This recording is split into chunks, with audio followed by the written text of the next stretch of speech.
In a world where there's no asphalt, only dust, mud, and impossible mountains, legends were born. Bikes that didn't ask for permission, just for a path. From the dunes of Dakar to the wildest trails, these machines forged riders and their own names into the earth. Today, I'm going to tell you about the most legendary off-road motorcycles on the planet. What makes an off-road bike legendary? An off-road bike becomes legendary when it combines four things: total reliability, able to withstand hits, mud, water, heat, and keep going like nothing happened. Lightweight, so you can maneuver between rocks or pick it up after a fall without calling a tow truck. True off-road capability, with a long suspension, good ground clearance, and a design made to cross mountains, rivers, and whatever else gets in your way. And finally, historical legacy. Bikes that made their mark in wars and in the Dakar, on expeditions, or simply in the hearts of thousands of adventurers. These are machines that don't need pavement to shine. They just need dirt, courage, and sometimes a good kick to get started. The Yamaha XT500, launched in 1976, wasn't just another motorcycle. It was the mother of all modern off-road bikes. It was one of the first to blend the best of both worlds: the reliability of a street bike and the toughness of an enduro. With its 499cc single-cylinder air-cooled engine and Kickstarter, yeah, that killer kick that taught you respect, the XT500 proved you didn't need electronics or fancy features to take on the world. And it did so literally. It was one of the first bikes to race and win in the Paris-Dakar rally in the late 1970s. Just imagine that. A crazy Frenchman, a crumpled map, and a Yamaha that never complained, not even in the Sahara Desert. It was so tough, so reliable, and so rugged that it became the gold standard for Japanese dual-sport bikes. If there's a bike you can drop, pick up, kick, and keep riding, it's this one. Then came the XT600. The natural evolution. More displacement, better suspension, a lot more comfort, but without losing the raw warrior spirit of the original. In the 80s and 90s, it was the queen of back roads and real adventures, the kind you don't post on Instagram, but you do share around a campfire, scars and all. And of course, the XT250, which was born to be light, agile, and pure fun. Sound familiar? That's because it's the bike John Rambo rode in First Blood. Yamaha specially prepared it for that brutal chase scene through the forest, and that was no accident. The XT250 had the perfect balance between pure off-road capability and ease of use, ideal for escaping helicopters and sheriffs with a mean look on their face. This XT family left its mark everywhere. In the African dunes, in the mountains, on city streets, and even in Hollywood.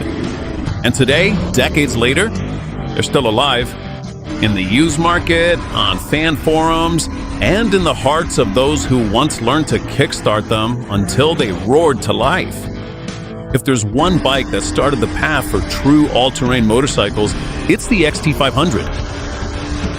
And if there's a series that defined the spirit of Japanese off-roading, it's this one. The Honda XR600R, the tank so indestructible you could leave it buried at the bottom of a swamp, come back a year later, kick it, and it would start right up. Launched in 1985, it wasn't just a motorcycle. It was a declaration of war against mechanical fragility. A 591 cubic centimeters air-cooled single-cylinder, no electric start, with more torque than a lot of tractors, and a simple but bomb-proof frame. Honda said, "You want a bike that can handle anything? Here you go. And kick it if you dare." And yeah, you had to kick it. But once it started, it just wouldn't quit. You could cross deserts, crash into rocks, sleep next to it, and use it as a pillow. The XR600 just wouldn't break. It was designed to race across deserts, rough roads, and anything that wasn't paved. For years, it was the bike of choice in the Baja 1000, that race where bikes and riders come back completely wrecked. Except for the XR. Then came the XR650L, which kept the spirit but became a little more civilized. Electric start, lights, and a seat height that seems made for NBA players. But it's still tough as a rock. Same air and oil-cooled engine, same tank-like reliability, same ease of taking it through mud, sand, or a lost forest and walking away like it's nothing. In fact, the XR650L has been in production almost unchanged since 1993, which says a lot. If something works so well, why mess with it? And let's not forget about the XR250, which was the entry point into the XR world for many people. Lighter, ideal for those who want a pure off-road bike, but without having it rip your leg off when you kickstart it. Agile, reliable, cheap, and with that 1990s look that's pure cult status today. A lot of people used it to learn, to do enduro, or just to get to work every day on roads that would make a scooter cry. The XR series didn't need fancy technology or gadgets, just steel and simplicity, and a break-me-if-you-can spirit. These days, finding a well-kept XR600 or XR250 is like finding gold in a cave. There aren't many out there, but those who have them won't let them go, not even if you offer them a brand new KTM. In short, if the Yamaha XT is the pioneer, the Honda XR is the one that went to war and came back laughing.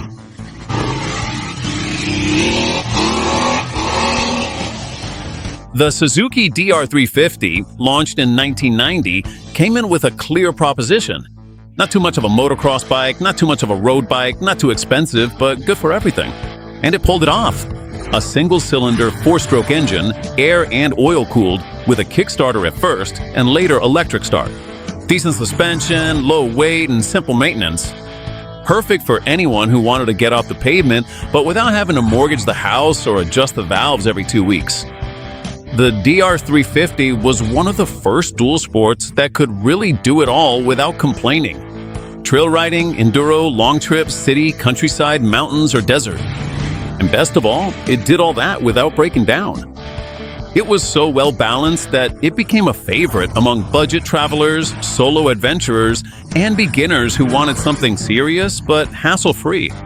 And in 1996, the natural evolution arrived. The DR650, with a bigger engine, 644 cubic centimeters, but keeping the same DNA. And when we say balance, we mean it. Powerful but manageable, simple yet complete, lightweight for its engine size, more comfortable than an enduro, more agile than a heavy trail, and on top of that, cheap. What more could you want? The DR650 doesn't have ABS, riding modes, or a TFT display. But what it does have is mechanical reliability that's almost scary, a no-nonsense design, and a frame that takes you anywhere and brings you back without a fuss. That's why, to this day, it's still in production unchanged since 1996. Literally, Suzuki said, if it works, don't mess with it. And they were right. It doesn't matter if you're going to the office, the mountains, or the ends of the earth. The doctor can handle it all. Do you want a bike you can use to learn, travel, tackle rough roads, or just have a reliable and fun machine? This is it. The Suzuki DR isn't the fastest, the most modern, or the most luxurious, but it's the most well-balanced. And in the real world, that makes it almost perfect.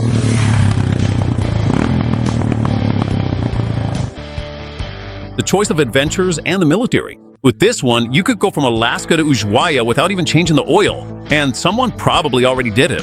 The KLR 650 came out in 1987.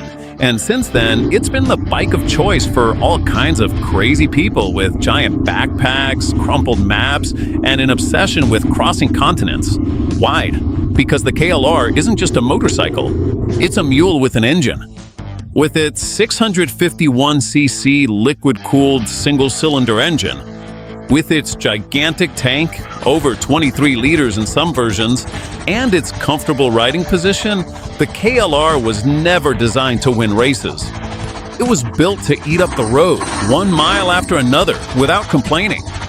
While other brands updated their models every 3 years with ABS, screens, power maps, and buttons for just about everything, even scratching your back, Kawasaki left the KLR almost untouched for 2 decades. Literally. From 1987 to 2007, the model changed so little that you could swap parts between them like they were Legos. And in 2008, surprise, they changed the fairing. And that was it. The engine stayed the same because, honestly, why mess with something that never breaks? This is the bike chosen by the United States military and several governments around the world for their troops in tough terrain. There are even military versions modified to run on diesel or JP8, the same fuel used in tanks. That tells you everything you need to know about how tough it is. And when it comes to travel, the list is endless. A lot of people who crossed all of Africa or the Americas did it on a KLR. There are entire forums dedicated to KLRs with over 150,000 kilometers on them that are still running. It's famous for being able to haul luggage like a pack mule.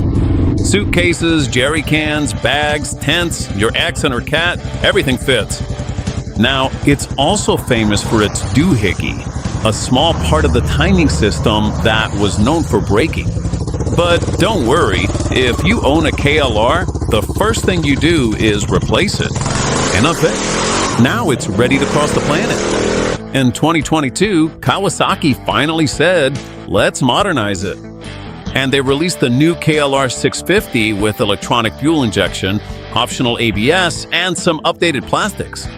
The engine? Exactly the same. Because again, if it works, don't mess with it. What makes the KLR 650 legendary? Its ability to do everything, anywhere in the world for very little money. It's not fast, it's not light, it's not modern. But it's reliable, tireless, and as simple as a shovel. And just as useful as one too. If one day all the roads and satellites disappear and we go back to the Middle Ages, there will still be a KLR starting up with handlebars made from a tree branch. And it'll still get you where you need to go. And we can't forget about the premium trail bike. Heavy, very expensive, but capable of going around the world. The 1980 BMW R80GS was the first true trail bike. Twin-cylinder, comfortable, with a drive shaft, and capable of winning the Dakar. With it, BMW invented the adventure concept that now dominates the market.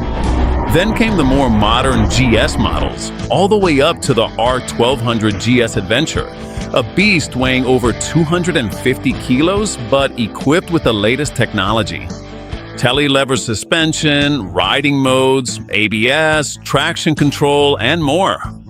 It became the best-selling motorcycle in Europe and a symbol of epic journeys, thanks to series like Long Way Round with Ewan McGregor.